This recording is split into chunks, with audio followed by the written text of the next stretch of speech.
Hello and welcome to this After Effects certification preparation series of videos. I'm Luisa Winters. In this video, I want to discuss Objective 4.3a, which is to adjust layers using a variety of tools.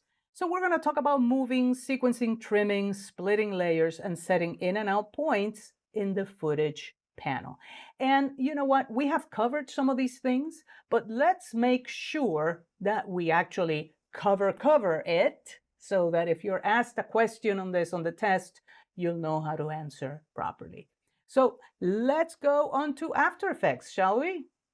In After Effects, let's open the composition called Moving Sequencing. So compositions, and there's only one that starts with M, so I'm not even going to make this panel wider. Just double click that. All right, and here we go. This is how we can move the layer. And we already saw this. So if we want to move this layer so that it starts later, there you go. Say in the test they ask you, oh, start at that layer at 2 seconds. Well, type 200 here, click and drag the layer, then press the Shift key and it snaps. That layer starts exactly at 2 seconds. You can also move the playhead to whatever you want, whether it's 2 seconds, 3 seconds, or whatever. Select the layer and then press the left square bracket. All right, so you can move the layer in time like that. You can move the layer in space like that. Easy peasy, right? I'm going to undo and I'm going to go back to starting the layer here at the beginning. You can trim the layers by double clicking them and then see how it opens in the layer panel. You can move this playhead here and you can set in points and out points like yay, and your layer gets trimmed. I'm going to undo that.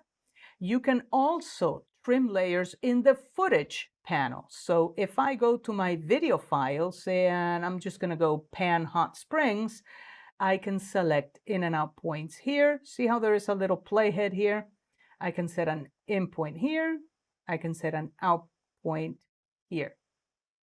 And I want you to notice that the layer that I already have in the timeline was not affected. But if I add this layer again to the timeline, this layer is now trimmed. All right, it's trimmed. So I can solo that layer and you can see that it actually starts differently than the other one and it ends right there. See how this side is more highlighted than this one? And I can still edit things like yay. And don't forget, you don't necessarily need to use the footage panel or whatever. Say you want to use this and the test question says, trim this layer at 3 seconds and 3 frames, right? So move the playhead to where you need to. 303, there you go. And now you can either use the shortcut, which is Alt right square bracket, Alt option on the Mac, then right square bracket, and then boom, it trims the selected layer to where that is in the timeline. All right, so it works with any of them. Trim this layer to 4 seconds and I don't know, 15 frames. So 4:15, there it is. There's the layer, Alt right square bracket. Now, if you want to trim something without using the shortcut because you're nervous, it's the test. Oh my God, I don't know how to do it. I forgot the shortcut. What did Luisa say? Type in the timecode number. Oh, it's at 5 seconds exactly. 500. There it is. Start trimming. Do you see how this tool changes shape when it's like right there? Start trimming, press and hold the Shift key. It snaps. Boom, you're done. All right, so don't get too hung up on I forget or whatever. It's easy. You got this. You know how to do this. There's so many different ways of doing it. You got it. All right, so here we go. I'm going to delete all of these and I'm going to add them again. I'm going to delete these in and out points of this guy. And I'm going to add everybody except for the green screen. So Control select that and there you go. All of them are there again. I want to trim all of them so that they are the same size. And this is going to be very similar to the film strip effect that we did before, but not not necessarily, not exactly, right? Maybe I just want one to fade, next to the other. And I can do that with pictures or whatever. It doesn't matter. So I want to trim all of them there. So Alt, Option on the Mac, right square bracket, all of them are trimmed there. All right, so that's the first thing.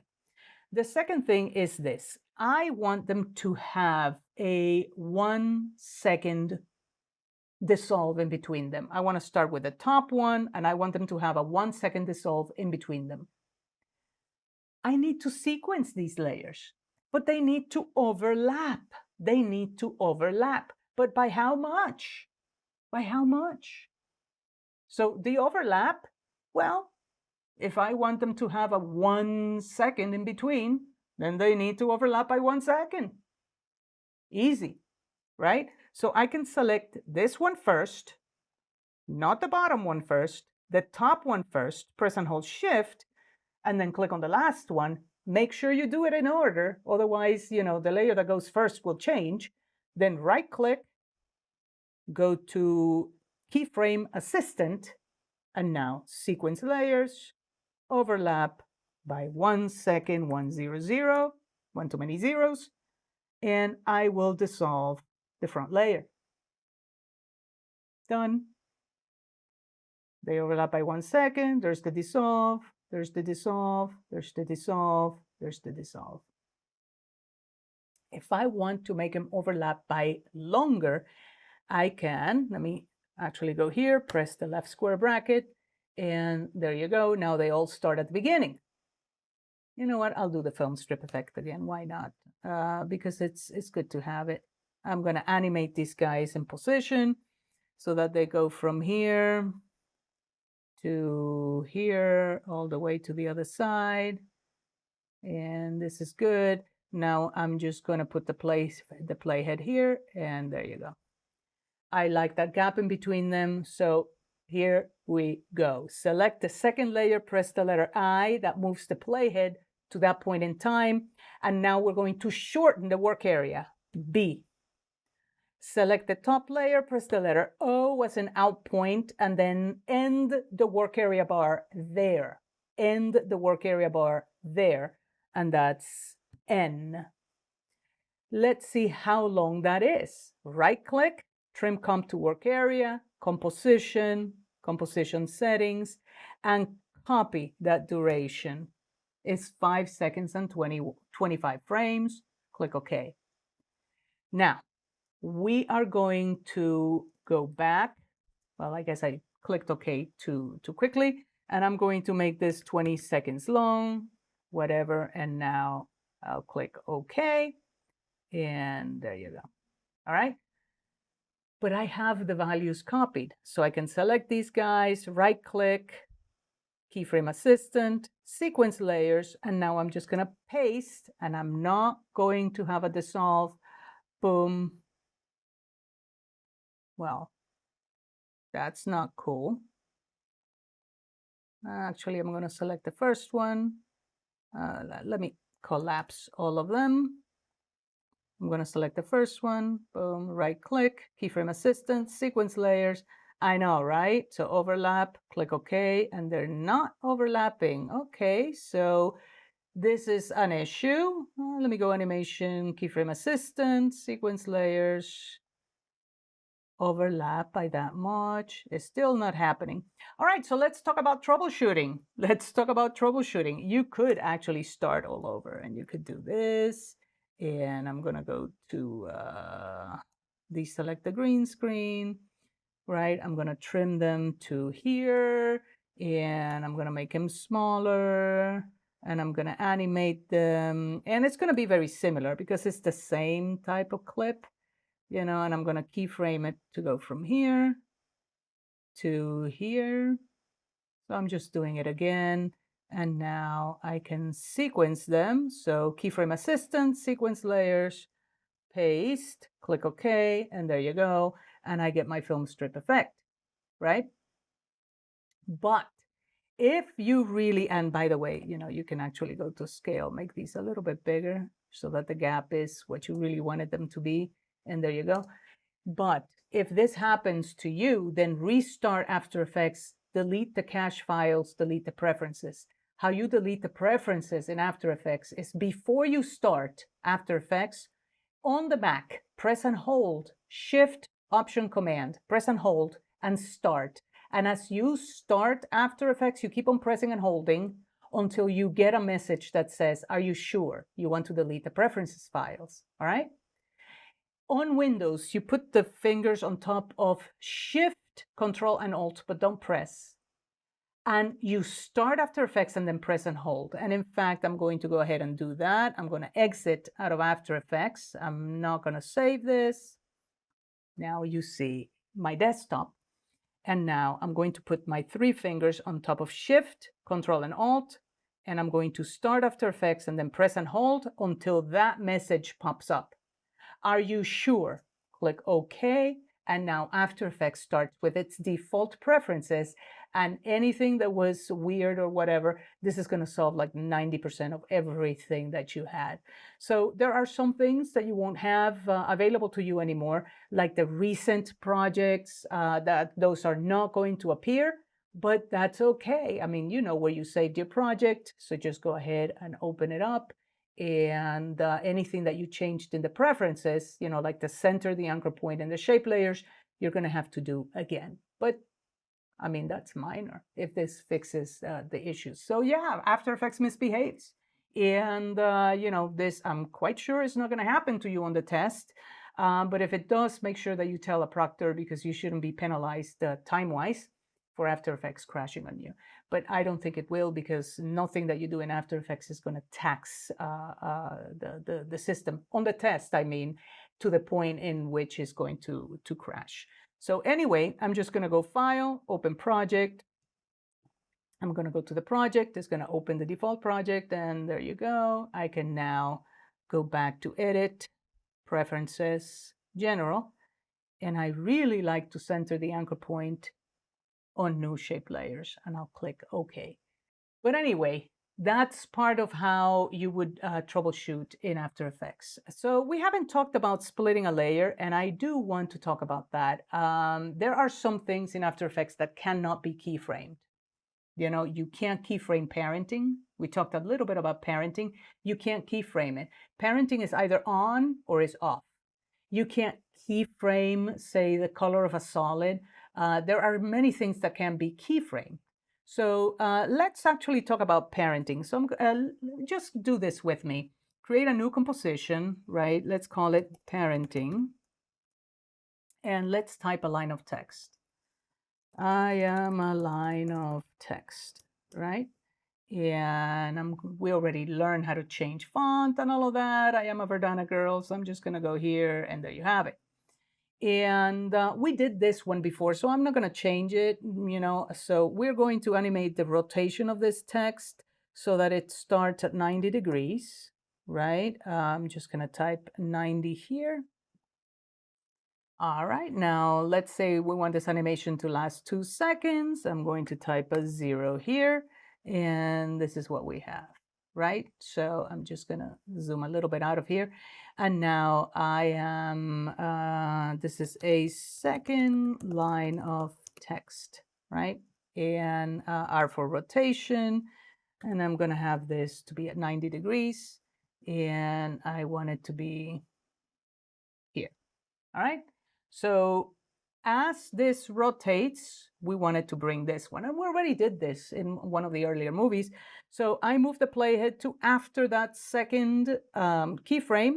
And now I'm going to parent this second line to the first line. And then it goes like, yay, right? So there you go. As one layer comes one up, the other one comes with, right? And you can even, you know, move this. I'll move it here. And same difference, right? Now, if I want to animate this line again in position, in rotation, and whatever it is, but I don't want it to affect this one, parenting cannot be keyframed. Simply cannot be keyframed. So anything that I change from this layer is going to affect this one as well, but I don't want it to. So I need to somehow be able to keyframe this parenting. And the way to do that is by splitting the layer. So if I select this layer, put the playhead where I want to split it, say here, I can now go to Edit, Split Layer, and now a new layer comes in, which is identical to the other one, but look at the in point, look at the out point. And now this layer is no longer the parent of this guy. This one is, but this one isn't. So I can simply keyframe the rotation however I want, and the other layer does not come with. And this is what I have. Boom, the parenting works. And now the parenting doesn't work because it's a different layer. So this splitting of the layer is what we use to keyframe things that are otherwise unkeyframable. Again, like the color of a solid. So if I delete all of these, right, and I create a solid, and I make this solid red, right, and I know you would just create a new solid, but I'm just giving you an example here, right? And I want to keyframe it so that it changes color. You know, maybe I have a mask. Maybe I have a complicated mask. You know, I have a mask here, and I'm going to keyframe that mask so that it turns into, I don't know, into a perfect circle, whatever, right? So I have this, right? So now I want, as this interpolates from the start to the circle, I want also to go from red to blue, whatever, right? Maybe I went crazy. So at this point in time here, I'm going to split the layer, Edit, Split Layer. And now I'm going to change this one, Layer, Solid Settings, to blue. And I can overlap them like yay, right? And now I can keyframe the opacity so that it starts at 0 and it ends at 100. And now I am keyframing, not really, right? But I am keyframing the color of a solid.